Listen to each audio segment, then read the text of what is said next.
والنازعات غرقا والناشطات نشطا والسابحات سبحا فالسابقات سبقا فالمدبرات أمرا يوم ترجف الراجفة تتبعها الرادفة قلوب يومئذ واجفة أبصارها خاشعة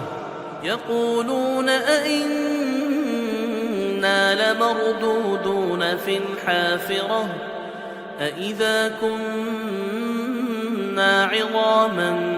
نخرة قالوا تلك إذا كرة خاسرة قالوا تلك إذا كرة خاسرة فإنما هي زجرة واحدة فإذا هم بالساهرة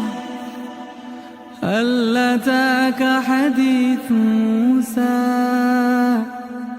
هل أتاك حديث موسى إذ ناداه ربه بالواد المقدس طوى اذهب إلى فرعون إنه طغى فقل هل لك إلى أن تزكى وأهديك إلى ربك فتخشى فأراه الآية الكبرى فكذب وعصى ثم أدبر يسعى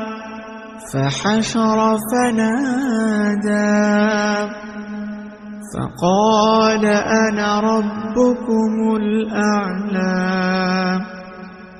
فأخذه الله نكال الآخرة والأولى إن في ذلك لعبرة لمن يخشى أنتم أشد خلقا أم السماء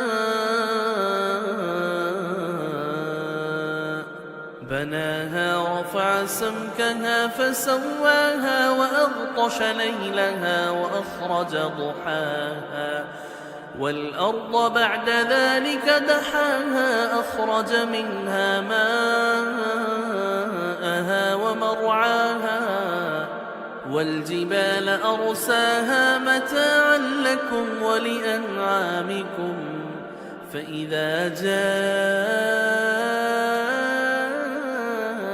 الطامة الكبرى يوم يتذكر الإنسان ما سعى وبرزت الجحيم لمن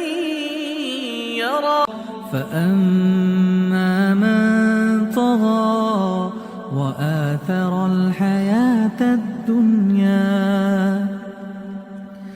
فإن الجحيم هي المأوى فإن الجحيم هي المأوى وأما من خاف مقام ربه ونهى النفس عن الهوى وأما من خاف مقام ربه ونهى النفس عن الهوى فإن الجنة هي المأوى يسألونك عن الساعة أيان مرساها بما أنت من ذكراها إلى ربك منتهاها إنما أنت منذر من يخشاها كأنهم يوم يرونها لم يلبثوا إلا عشية أو ضحاها